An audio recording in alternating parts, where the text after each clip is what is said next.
Hello বন্ধুরা, civil study রুমে তোমাদের সবাইকে স্বাগত। তোমরা জানো যে আমরা এখানে আরসিসি ডিজাইন নিয়ে আলোচনা করছি। তো কালকে আমি একটা ম্যাথসের কথা বলেছিলাম, ছোট্ট নিউমেরিক্যালস। চলো তাহলে একবার সেটা করে নেওয়া যাক।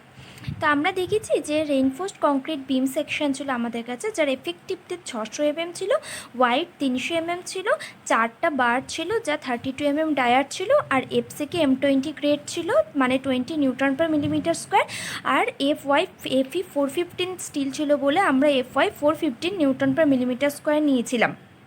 আর আমাদের কোয়েশ্চেনে বলেছিল মোমেন্ট অফ রেজিস্ট্যান্স ক্যালকুলেট করতে।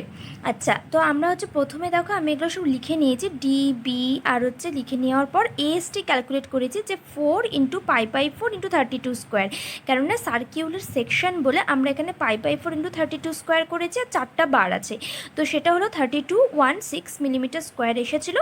আচ্ছা, আমাদের এখানে এফসিকে 20 MPa দেওয়া আছে আর FY 415 MPa, কিন্তু আমরা এখানে কি WSM মেথডে করছি, তো আমরা সেজন্য এখানে সিগমা সিবিসি নিয়ে কথা বলবো আর সিগমা এসটি। তো আমি বলেছিলাম এর আগেও যে সিগমা সিবিসি কীভাবে বের করে, characteristic strength of concrete divided by factor of safety for concrete, মানে 20/3 করেছে, তাহলে বেরিয়ে গেছে 6.66 নিউটন পার মিলিমিটার স্কোয়ার। ঠিক তেমনই সিগমা এসটি বের করেছে, যেখানে 415/1.8 মানে 415 ক্যারেক্টারিস্টিক স্ট্রেংথ অফ স্টিল, যেটা কোয়েশ্চেনে দেওয়া আছে, বাই 1.8 মানে স্টিলের জন্য যে ফ্যাক্টর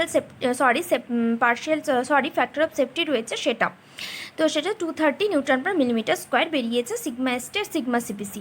আমাদের প্রথম স্টেপ আমি বলেছিলাম যে এগুলো ক্যালকুলেট করার পর আমাদের প্রথম স্টেপ হবে অ্যাকচুয়াল নিউট্রাল অ্যাক্সিস ডেপথ বের করা। দেখো প্রথমে আমি তাই করেছি, calculation of actual neutral Axis depth, যেটাকে আমি NA দিয়ে ডিনোট করেছিলাম। তো আমরা এই ফর্মুলাটা আমি জানি, B × NA/2 equal to M × AST × D - NA। দেখো সেক্ষেত্রে আমি বি আমাদের কাছে দেওয়া আছে 300 × NA/2 ইকুয়াল টু এম আমরা জানি না, কিন্তু কি মডিউলার রেশিওর একটা ফর্মুলা আমরা জানি, যেটা 280/3 সিগমা সিবিসি। 283 × সিগমা সিবিসির ভ্যালু বের করেছি, দেখো 6.66, তাহলে এখানে বসিয়ে দিলাম 6.66, বেরিয়ে গেল 14 নিউটন পার মিলিমিটার স্কোয়ার হবে না এখানে, কারণ একটা রেশিও 14 হবে। তাহলে 14 × 3216 এএসটির ভ্যালু আমি এখান থেকে পেয়ে গেলাম, সেটা আমি বসিয়েছি, ইন্টু 600 যেটা হচ্ছে স্মল ডি এর ভ্যালু দিয়েছে, মাইনাস NA। তো এটা দেখো এখানে একটা কোয়াড্রেটিক ইকুয়েশন আসবে, তো কোয়াড্রেটিক ইকুয়েশন দিয়ে আমরা যদি সলভ করি তাহলে N এর ভ্যালু তোমরা মোটামুটি 295 mm এর মতন পাবে। তারপরে আমরা ক্যালকুলেট করব critical neutral Axis depth, second step আমাদের। তো এবার ক্রিটিক্যাল নিউট্রাল অ্যাক্সিস ডেপথ বের করার আমি একটা ফর্মুলা তোমাদেরকে বলেছি, যেটা হলো K × D। এবার কে তো আমরা জানি না, কিন্তু কে বের করার আমি একটা তোমাদের ফর্মুলা বলেছি, যেটা M sigma CBC by M sigma CBC plus sigma ST × D। M জানি 14, সিগমা সিবিসি আমরা জানি 6.66, M আবার নিচের যেটার ক্ষেত্রে হবে M 14 × sigma CBC 6.66 plus sigma ST হচ্ছে 230 আর ডি কত 600। তাহলে এখান থেকে কে এর ভ্যালু মোটামুটি তোমাদের বেরোবে অ্যাপ্রক্সিমেট 173 mm এর মতন। দেখো তারপরে যদি আমরা কে এর ভ্যালু এখানে বসিয়ে দিই আর স্মল ডি এর ভ্যালু 600 বসিয়ে দিই, তাহলে আমরা পেয়ে যাব NC এর ভ্যালু 103 mm। দেখা যাচ্ছে যে NC তার মানে কি N এর চেয়ে ছোটো, ঠিক আছে, তাই জন্য আমি লিখেছি দেখো NC লেস দ্যান NA। এবার দেখো তার জন্য আমরা আগে বলেছিলাম যে ওভার রেইনফোর্স সেকশনের ক্ষেত্রে যদি NC লেস দ্যান NA হয়, তাহলে আমি সেই সেকশনটাকে কিন্তু ওভার রেইনফোর্স সেকশন বলি। এবং আমরা এখানে দেখতে পাচ্ছি আমরা ম্যাথসটা সলভ করার পর যে NC লেস দ্যান NA হয়েছে, তো সেই জন্য আমরা এই সেকশনটাকে ওভার রেইনফোর্স সেকশন হিসাবেই কনসিডার করব। আমাদের কাছে নেক্সট স্টেপ তাহলে চলে আসবে, আমাদের লাস্ট অবধি বের করতে হতো মোমেন্ট অফ রেজিস্ট্যান্স, আর এখানে আমরা সেকশনটা চুজ করে নিয়েছি ওভার রেইনফোর্স সেকশন আমাদের ক্রাইটেরিয়া অনুযায়ী। এবার আমি কি বলেছিলাম কালকে, যে ওভার রেইনফোর্স সেকশনের জন্য আমরা সবসময় মোমেন্ট অফ রেজিস্ট্যান্স ক্যালকুলেট করব কংক্রিটের দিক থেকে। কেন? কংক্রিট আগে পৌঁছে যায় তার পারমিসিবল স্ট্রেসের স্টিলের তুলনায়, তো সেই জন্য আমরা কংক্রিটের সাইড থেকে মোমেন্ট অফ রেজিস্ট্যান্স বের করব। আর আমি তোমাদেরকে আগের ভিডিওতেই বলেছি যে কংক্রিটের জন্য মোমেন্ট অফ রেজিস্ট্যান্সের value half sigma CBC into N A into B into D minus N A by 3 হয়। তো আমাদের কাছে দেখো সব ভ্যালু অ্যাভেলেবেল আছে, তার জন্য আমি হাফ বসালাম into sigma CBC 6.66 into N এ মানে 295, এটা মানে 300 ইন্টু ডি মানে 600 আর এন এ মানে আবার 295/3। এটা যদি তোমরা মোটামুটি ক্যালকুলেট করো তাহলে তোমাদের কাছে ভ্যালুটা পৌঁছে যাবে 147.843 নিউটন এমএম। তো এইভাবে কিন্তু আমরা 3টা স্টেপেই কিন্তু মোমেন্ট অফ রেজিস্ট্যান্স ক্যালকুলেট করতে পারছি। আশা করছি তোমাদের কোনো অসুবিধা হবে না এই নিউমেরিক্যালসটায়। আচ্ছা, আমরা ডাব্লিউএসএম এর অ্যাজামশনস দেখে নিলাম, ডাব্লিউএসএম এর অ্যানালাইসিস করে নিয়েছি, ডাব্লিউএসএম এর ওপরে একটা নিউমেরিক্যালস করে নিয়েছি। তোমরা নিউমেরিক্যালসগুলো প্র্যাকটিস করবে বাড়িতে, আর কোনো প্রবলেম হলে আমাকে অবশ্যই জানাবে, আমি সেগুলো সলভ করার চেষ্টা করব। আর এরপরে আমাদের কাছে আরেকটা মেথড আমি বলেছিলাম ওয়ার্কিং স্ট্রেস মেথড ছিল, লিমিটেড মেথড রয়েছে। তো সেই লিমিটেড মেথডটা আমি আজকে শুরু করছি। কেমন? As per code limited method of ডিজাইনটা আমাদের ক্ষেত্রে হয় কোল্যাপসের জন্য। দেখো আমি সেজন্য এখানে হাইলাইট করেছি যে কোল্যাপসের জন্য আমরা লিমিটেড মেথডের ডিজাইনটা করব, এবং এই কোল্যাপসের পর সেই স্ট্রাকচারটা আর কোনো রকম প্র্যাকটিক্যাল ইউজ হিসেবে কাজ হবে না, সেই স্ট্রাকচারটার কোনো প্র্যাকটিক্যাল ইউজ নেই। তো তার জন্য আমরা লিমিটেড মেথডটাকে কোল্যাপসের জন্যই ক্যালকুলেট করি। লিমিটেড মেথডে আমাদের কাছে দুটো লিমিটস রয়েছে, একটা হচ্ছে লিমিট স্টেট অফ কোল্যাপস আর একটা হচ্ছে লিমিট স্টেট অফ সার্ভিসিবিলিটি। এবার লিমিট স্টেট অফ কোল্যাপসটা কী জিনিস দেখো, মানে লিমিট স্টেট অফ কোল্যাপসের ক্ষেত্রে কী কী আসে। প্রথমেই পয়েন্ট আসবে ফ্লেক্সচার অর বেন্ডিং, মানে আমাদের কাছে যে স্ট্রাকচারটা রয়েছে সেটা কি বেন্ডিং বা ফ্লেক্সচারের জন্য মানে ভাঙতে পারে, বা কম্প্রেশনের জন্য ভাঙতে পারে, না শিয়ারের জন্য ভাঙতে পারে, বা নাকি টর্শনের জন্য ভাঙতে পারে। আমাদেরকে সেই জিনিসগুলো খেয়াল করতে হবে, এবং সেই জিনিসগুলো আমাদের কাছে কোথায় দেওয়া আছে? Limit state of কোল্যাপসে।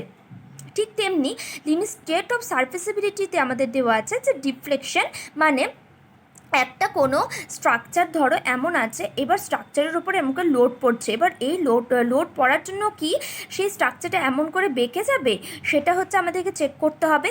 ক্র্যাকিং, তার মধ্যে কি কোনো রকম ক্র্যাকিং আসার জন্য সেই স্ট্রাকচারটা ভাঙতে পারে, করোশন আসার জন্য কি সেই স্ট্রাকচারটা ভাঙতে পারে, নাকি এক্সেসিভ ভাইব্রেশন আসার জন্য সেই স্ট্রাকচারটা ভাঙতে পারে। এবং এইসব ডিজাইন ক্রাইটেরিয়াগুলো আমরা কোন হিসেবে ডিজাইন করব, সেটা হচ্ছে লিমিট স্টেট অফ সার্ভিসিবিলিটি হিসাবে। নেক্সট চলে আসবো, আমি কিছু নোটস করেছি। এবার দেখো নোট করে যেগুলো কথা লেখা থাকবে সেগুলো কিন্তু সবসময়ের জন্য ইম্পর্টেন্ট হয়ে থাকে, তো সেই জন্য আমি সেগুলোকে এখানে হাইলাইটেড করে দিয়েছি। যে দেখো প্রথম যেটা নোটস আমি করেছি, এটা তোমাদের কোয়েশ্চেনে আসতেই পারে যে লিমিটেড মেথডটা কী হিসাবে আমরা ডিজাইন করব। তো লিমিটেড মেথড ডিজাইন হয় লিমিট স্টেট অফ কোল্যাপস আর লিমিট স্টেট অফ সার্ভিসিবিলিটি, এই দুটো কেসের ক্ষেত্রেই কিন্তু আমরা কনসিডার করে লিমিটেড মেথডের ডিজাইন করব। নেক্সট চলে আসবো, এই লিমিটেড মেথডে আমরা কী ধরনের লোডটাকে কনসিডার করব। দেখো আমার এখানে লেখা আছে ফ্যাক্টরড লোড বা ডিজাইন লোড। আমরা কেন এই কথাটা বলছি, ফ্যাক্টর লোড কীভাবেই বা বের করব।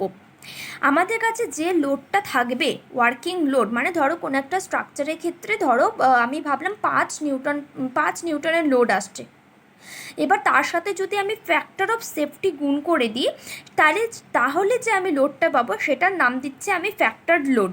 আর এই কথাটা দেখো কত নাম্বার ক্লজে দেওয়া আছে আমি সেটাও মেনশন করেছি। IS 456/2000 যে কোড রয়েছে আমাদের আরসি ডিজাইন ক্যালকুলেট করার জন্য, তার ক্লজ নাম্বার 36.3.2তে যদি তোমরা চলে যাও তাহলে এই জিনিসটা পেয়ে যাবে পুরোটা, যে ফ্যাক্টরড লোড কীভাবে বা ফ্যাক্টর লোড বা ডিজাইন লোড কীভাবে ক্যালকুলেট করব, working load into factor of safety. এরকমই যদি আমার লোডটা আসে তাহলে আমি আরেকটা কথা বলতে পারি যে স্ট্রেস। এক্ষেত্রে কি যদি ফ্যাক্টর লোড আমরা করি তার মানে আমাদেরকে ডিজাইন স্ট্রেস বা ডিজাইন স্ট্রেংথ ক্যালকুলেট করতে হবে। সেটা আমি কিভাবে ক্যালকুলেট করব না, characteristic strength by partial safety factor. আমরা ওয়ার্কিং স্ট্রেসে আমরা ফ্যাক্টর অফ সেফটি করেছিলাম ইউজ, কিন্তু এই ক্ষেত্রে পার্শিয়াল সেফটি ফ্যাক্টর আমি ইউজ করব। আর এটা আমাদের কাছে দেওয়া আছে ক্লজ নাম্বার 36.3.1। এই ক্লজ নাম্বার 36.3.1 চলে গেলে তোমরা এই ক্রাইটেরিয়াগুলো দেখতে পারবে। নেক্সট চলে আসবো পার্শিয়াল সেফটি ফ্যাক্টর। তো আমরা এখানে বলে দিলাম, কিন্তু পার্শিয়াল সেফটি ফ্যাক্টরের ভ্যালু কত নিব আমরা কংক্রিট আর স্টিলের ক্ষেত্রে, এটাও কিন্তু আমাদের কোডে কিন্তু বলে দেওয়া আছে। কি বলা আছে যে ক্লজ নাম্বার 36.4.2.1-এ গেলে পরে তোমরা দেখতে পারবে যে সেখানে বলা আছে partial safety factor for concrete is given 1.5 আর হচ্ছে স্টিলের জন্য 1.15। For MCQ purpose this is very important term, that is কংক্রিটের জন্য পার্শিয়াল সেফটি ফ্যাক্টর কত নেব 1.5 আর স্টিলের জন্য কত নেব 1.15।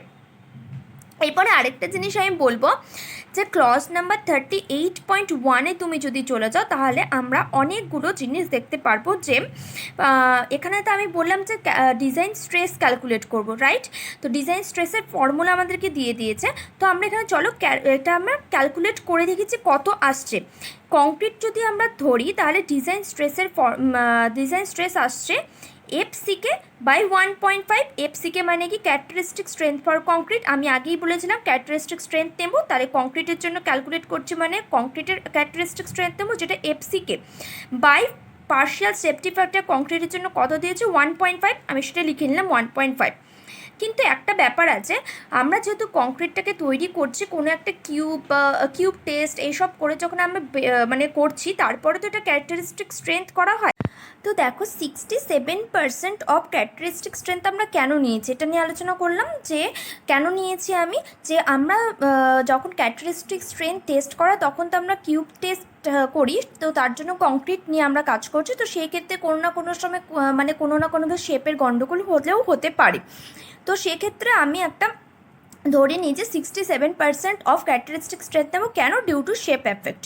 তো তার জন্য এফসিকিকে সবসময় আমি দেখো 0.67 এফসিকি হিসেবে নিয়েছি বাই 1.5। আর আমরা এটা কোথা থেকে পেয়েছি? এটাও কিন্তু ক্লজে আছে। কত নম্বর ক্লজে আছে? 38.1-এ চলে যাবে IS 456/2000-এ। তো সেখানে গেলে তোমরা এটা দেখে নিতে পারবে যে এফসিকে হচ্ছে 0.67 এফসিকে বাই 1.5 মানে পার্শিয়াল সেফটি ফ্যাক্টর, সেটাতে করলে পরে আমার কাছে যেটা বেরোচ্ছে 0.45 এফসিকে। আর হচ্ছে সেম একই রকমভাবে স্টিলের যদি ডিজাইন স্ট্রেস বের করতে হয় তাহলে আমাদের কাছে আসবে FY বাই 1.15। কেন? FY characteristic strength of steel আর 1.15 হচ্ছে পার্শিয়াল সেফটি ফ্যাক্টর, এখানে আমি বলেছি। তো সেক্ষেত্রে ক্যালকুলেট করলে পরে তোমরা দেখতে পারবে 0.87 FY আসছে। তো এটা তোমাদের কাছে যথেষ্ট একটা ইম্পর্টেন্ট কোয়েশ্চেন যে কংক্রিটের ডিজাইন স্ট্রেস কত হয় আর স্টিলের ডিজাইন স্ট্রেস কত হয়। তাই LSM মেথডে তোমাদের যে কোয়েশ্চেন করলে বলে তোমাদের কাছে অ্যান্সার হবে কংক্রিটের ডিজাইন স্ট্রেস হয় 0.45 এফসিকে আর স্টিলের ডিজাইন স্ট্রেস হয় 0.87 এফসিকে।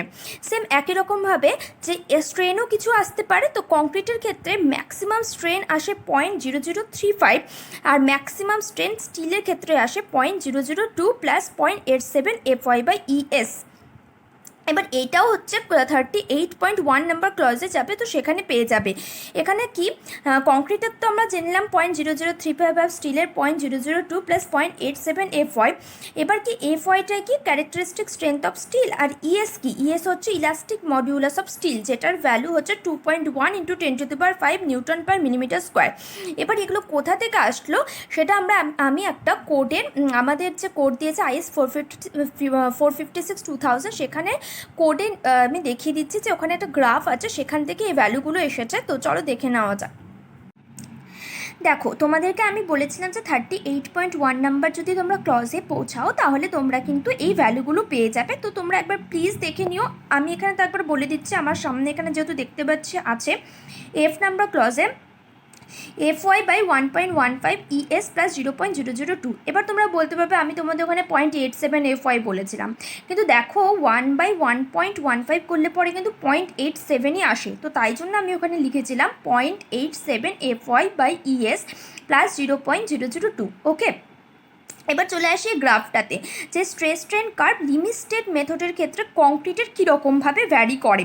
এই যে ওয়াই অ্যাক্সিসে আমি স্ট্রেস নিয়েছি আর এক্স অ্যাক্সিসে আমি স্ট্রেন নিয়েছি। ওকে, তো অ্যাট ফার্স্ট যদি অরিজিনাল ভ্যারিটা দেখি, অরিজিনালভাবে কী ভ্যারিয়েশন হচ্ছে, তো দেখতে পাচ্ছি যে পয়েন্টে এখান থেকে শুরু হয়ে প্যারাবোলিক গিয়ে তারপরে স্ট্রেট হয়েছে। তো সেই ক্ষেত্রে আমরা এফসিকে নিয়েছি।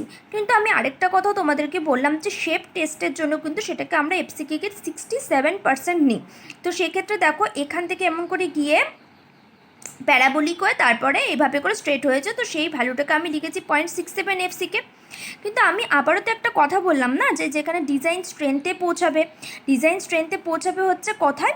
এ দেখো এইভাবে করে গিয়েছে, গিয়ে প্যারাবোলিক হয়ে তারপরে স্ট্রেট হয়েছে, সেই ভ্যালুটাকে আমি লিখেছি 0.67 FY/γ m। এই গামা এমটা কি পার্শিয়াল সেফটি ফ্যাক্টর, যেটা আমরা ইউজ করছি কংক্রিটের জন্য কত 1.5। ওকে, তো এবার বলতে পারো যে এটা কত দূর অবধি যাবে। আমি কি বললাম যে ম্যাক্সিমাম স্ট্রেস কংক্রিটের কত হয় 0.0035। দেখো তাই জন্য এই একদম লাস্ট লেয়ারটা কিন্তু 0.0035-এ গিয়েই কিন্তু ওরা মিলছে। এই 0.0035-এর পরে কিন্তু আরও নিতে পারবে না কংক্রিট, ওর ম্যাক্সিমাম স্ট্রেন্থ কিন্তু 0.0035। এবার বলতে পারো যে কোথায় গিয়ে প্যারাবোলিক আর স্ট্রেট এমন হচ্ছে। দেখো এখানে এমন একটা ভ্যালু আছে 0.002, যেই ভ্যালুটা হচ্ছে, যেই ভ্যালুটার আগে অবধি প্যারাবোলিক কার্ভ হচ্ছে কিন্তু ঠিক তারপরের থেকে স্ট্রেট কার্ভ হয়ে যাচ্ছে, আমরা দেখতেই পাচ্ছি। তো আমরা বলতে পারি 0.002 এই ভ্যালুটার আগের কার্ভটা হচ্ছে প্যারাবোলিক হয় আর পরের কার্ভটা কিন্তু স্ট্রেট লাইনের হয়। তো এটা স্ট্রেস স্ট্রেন কার্ভ গেল কংক্রিটের ক্ষেত্রে, ঠিক তেমনই একটা স্ট্রেস স্ট্রেন কার্ভ রয়েছে স্টিলেরও ক্ষেত্রে। তো সেটাও দেখে নেওয়া যাক, চলো। দেখো আমাদের কাছে আমরা দু রকমের স্টিল পাই, তাই তো। একটা হচ্ছে হাই ইল্ড স্ট্রেন ডিফর্ম বার, যেটা হচ্ছে Fe415, আর Fe500 হলে পরে তাকে বলে HYSD বার্স। আরেকটা আমার কাছে মাইল্ড স্টিল বার আছে, যেটাকে আমরা বলছি হচ্ছে Fe250 সেটা। এবার এই গ্রাফটা আমরা HYSD বার মানে Fe415 আর Fe500-এর জন্য দেখিয়েছি। দেখো আমি কি বলেছিলাম যে এই ক্ষেত্রে সেম একই রকমভাবে দেখো ভ্যারি করছে, স্ট্রেট গিয়ে তারপরে এমনভাবে গিয়েছে। তো সেটা হচ্ছে FY, যেটা অরিজিনাল। কিন্তু আমার কাছে ডিজাইন স্ট্রেংথ অফ স্টিল কত বলেছিলাম হবে FY/1.15। তো সেক্ষেত্রে আমি এটা হচ্ছে ডিজাইন স্ট্রেংথ, ঠিক আছে, এরকমভাবে গেছে। আর কোথা থেকে এটা ভ্যারি করছে, দেখো কোথা থেকে এটা স্ট্রেট লাইন হয়ে যাচ্ছে হচ্ছে 0.002। এবার তার জন্য কি হয় যে আমরা যদি টোটাল ডিজাইন স্ট্রেংথ ক্যালকুলেট করতে চাই স্টিলের, তাহলে আমরা লিখতে পারি এখানে, আমি এখানে একটা লিখে দেখিয়ে দিচ্ছি, 0.002 প্লাস FY/1.15। ওকে, তো এটা হচ্ছে আমার কাছে পুরো ডিজাইন স্ট্রেংথ। তো সেই জন্য আমি বলেছিলাম তোমাদেরকে যে 0.002 প্লাস FY/1.15 এটা হয় স্টিলের টোটাল ম্যাক্সিমাম স্ট্রেন। কিন্তু ম্যাক্সিমাম স্ট্রেন কংক্রিটের জন্য আমি কত দেখেছি 0.0035, সেটা আমি তোমাদেরকে আগের গ্রাফেই বলে দিয়েছি। তো আজকে তো গেল এইসব অ্যাজামশনসটা লিমিট স্টেটের ক্ষেত্রে কীভাবে ভ্যারি করছে, কীভাবে আমরা ক্যালকুলেট করব। তো পরের ভিডিওতে আমি analysis of limit state design করাবো, ঠিক তেমনই। আর WSM-এ যেমনভাবে আমরা অ্যানালাইসিস করেছি ঠিক তেমনভাবে LSM-ও আমরা করব, কিন্তু আমরা LSM মেথডটাই বেশি ইউজ করব। কেন কিনা এক্ষেত্রে আমরা কিন্তু একটু এক্সট্রা করে লোড নিয়ে নিচ্ছি, যাতে কিনা ওর কাছে যতটাই লোড আসুক না কেন ও সেটা রেজিস্ট করে যেতে পারে। তো সেই জন্য আমরা বেশিরভাগ ক্ষেত্রে লিমিট স্টেট মেথডটাকে প্রেফার করব অ্যাজ আ ডিজাইন মেথড। তো আশা করছি তোমাদের এই ভিডিওটি ভালো লেগেছে আর অনেকটাই হেল্পফুল হবে। আর এইসব ছোটো ছোটো জিনিসগুলো তোমাদের কিন্তু খুবই ইম্পর্টেন্ট সব ধরনের পরীক্ষার জন্য। তো আমার ভিডিওটি তোমাদের ভালো লেগে থাকলে আমার ভিডিওটি লাইক করো, শেয়ার করো, কমেন্ট করো, আর আমার চ্যানেলটি সাবস্ক্রাইব করে পাশের বেল আইকনটি প্রেস করে দিও। Thank you.